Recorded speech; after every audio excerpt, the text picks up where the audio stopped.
So ikakabit na natin yung bago, no? Kaya natin pinalitan yan, nakasag na yan eh, nakabagsak na yun eh, yung clearance na yun. Ayan eh. Kaya may mabibrate na siya. Okay, so ito na yung bago. Alright, so yung bolt na naman dito, no, ilalagay na natin preparado. Okay, ilalagay na natin yan para pagbaba nito hindi ka na may hirapang ilagay pa yung bolt na yan, ano. So yan siya. Okay, so yung ano, hinarangan na natin para clear na, no, yung coolant tank. Okay, so doon mo lang din padadaanin, reverse order yan eh, pero naka-clear na yung nakaharang-harang, ano. So siguruhin lang na nakababa sa nakashoot yung ano, ayun oh, hindi nakashoot, di ba? So angat uli, kailangan nakashoot yun dun at saka dito. Okay, kailangan mo siyang pakapitin. Okay, ito kailangan kumapit yan at least mga 2 ikot. Okay, kaya ayan, kumapit na siya.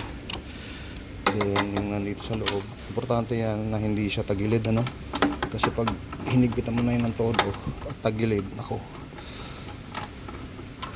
ang hirap mag ano dyan, mag retread. Alright,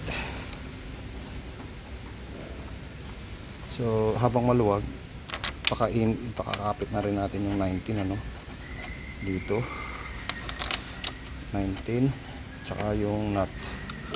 Alright, so pagka ganyan, check na natin yung kapit nya, no, kasi kumapit na siya eh. So dapat hindi siya matigas, ano. Then habang hindi pa yan mahigpit ng todo, yung kabila naman. Alright, kumapit na yan ng 2 ikot. So kailangan swabe, no. Ayun, kumapat na siya. So higpit uli yung kabila, higpit uli ito.